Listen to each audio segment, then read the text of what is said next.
This is chapter number 7, Ashoka, the emperor who gave up the war.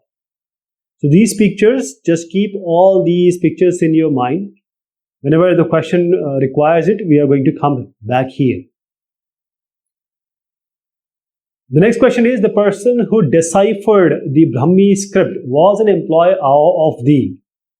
So in the Ashokan Empire, most of the inscriptions on the metal or on the wood were done in Brahmi script. Now this script was deciphered. Deciphered means actually understood. Who was the employee? He was the employee of East India Company. If you remember, Angrez or Britishers, when they came as traders, Vyapari. And this was called as East India Company, and after that you know how it happened. What is the modern name of Pataliputra? Pataliputra, Patna is the modern name. The capital of Bihar is this Pataliputra or Patna. One picture is equivalent to 1,000 words or maybe 10,000 words. So this is what you have to keep in your mind. Pataliputra, which is present day Patna.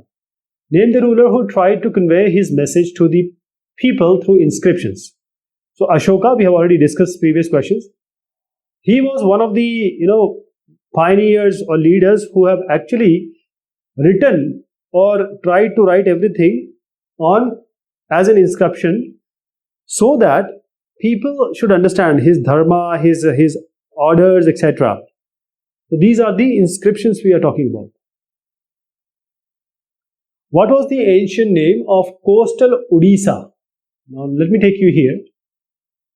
This is Kalinga. Kalinga. So after this war, after this battle, Ashok changed. So this is called Kalinga. Why did Ashoka decided to give up wars? So let me just show you this place, Kalinga. Kalinga, it's between two rivers. One of the question is coming like that. Why did Ashoka decided to give up wars? Actually, 261, 262 Isa Purva, that is BCE, he was Raja or king for 8 years. And Kaling was an independent area.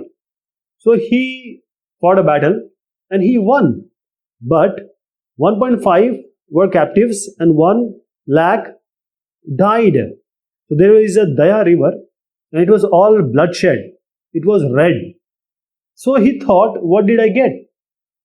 Monks, Brahmins, everyone was killed. And those who were killed, some didn't have hand, some didn't have leg. And the people, the relatives, they also got worried because, if a person is like this, so he was horrified by the violence and bloodshed caused due to wars. So this is violence and bloodshed that changed his heart, that changed his mind. And this wars, right now also, we don't want wars. Wars are always horrible. It may be between two armies, but the after effect on the people, on the individual, on the citizens is really bad. Okay, so just remember, don't fight because there is nothing in fight. There is nothing to war. And we have seen wherever this NATO and all these things are there, wars are still there. In the Middle East, war is going on. Name a gateway to the northwest, including the Central Asia. So let me show you here. What is this black spot? Northwest. What is the gateway? It's Takshila. It's Takshashila. This is Takshila. Administration of the important Mauryan provinces was placed under the control of. So the Mauryan provinces, as we know, the Pataliputra was already there, but 2 more, Takshashila and Ujjain. 3 of them, these were the main, you can say, the supervising or governance point. So royal princes, Pataliputra or present day Patna, the emperor, they used to say supervise that area, right? But what about the areas which are far off? This area, Takshashila, is so far off. Today also, if we go by train, it will take around more than 20 hours. At that time, only horses were there or chariots were there. So, in order to govern these areas, Takshashila, Ujjain, in these places, the royal princes Rajkumar were sent. This is one of the major problems that troubled Ashoka in later years of his rule.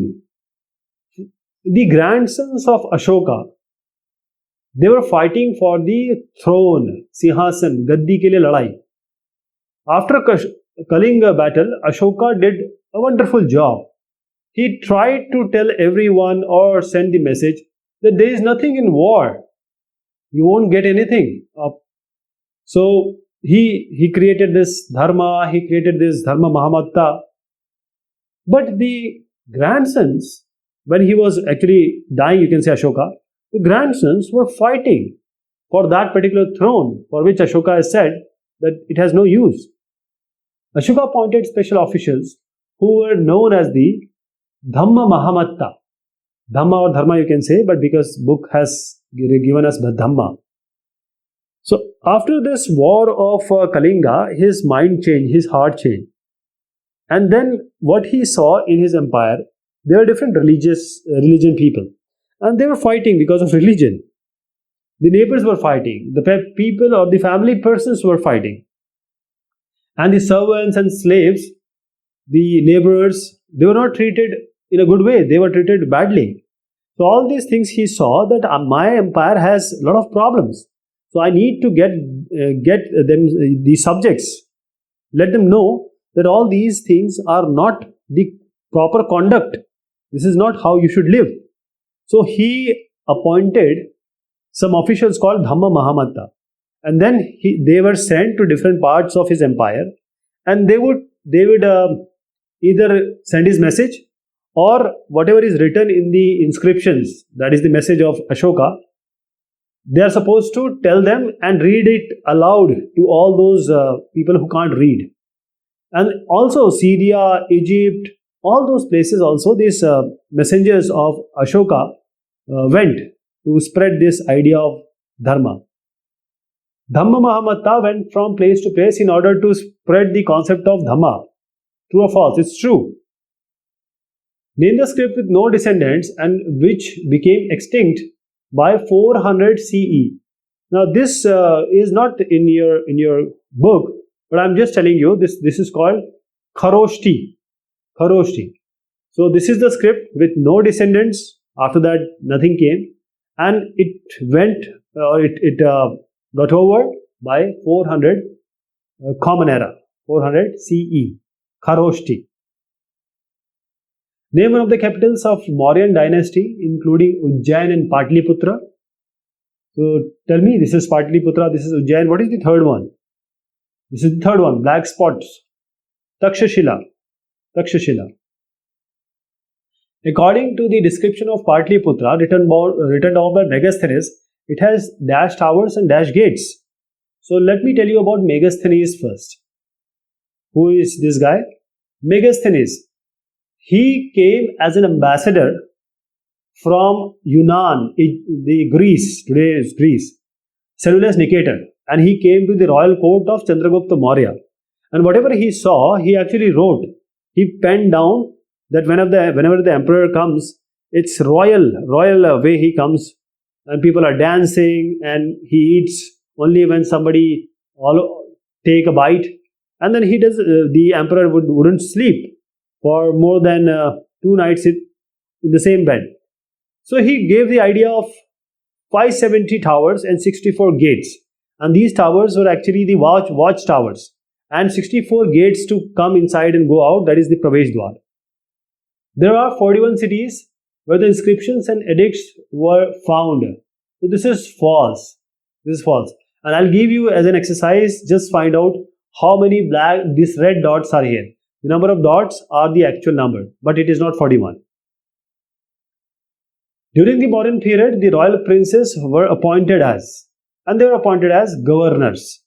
So as I told you, the Rajkumars or the royal princes were sent to this Takshashila and Ujjain because emperor was at Patliputra, Patna. So Rajkumars were sent, princes were sent as a governor there.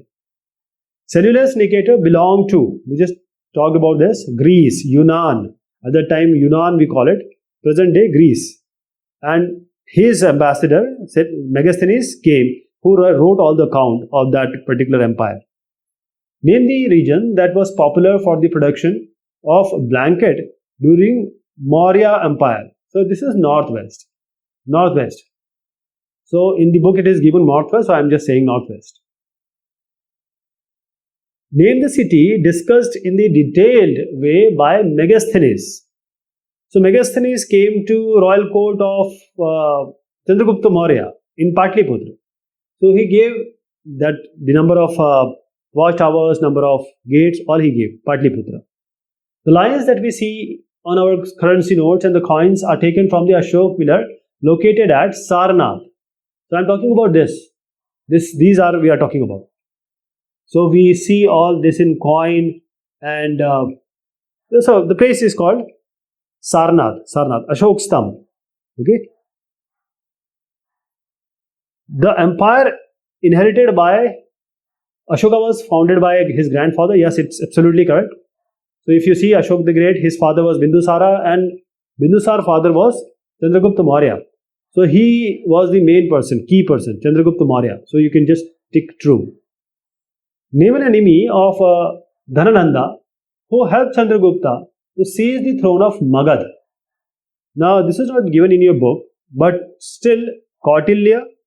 Whenever we talk about Chandragupta Maurya, we talk about Kautilya, Vishnugupta, or you know the name, the third name, Kautilya, Vishnugupta, and Chanakya. All these three are the same person.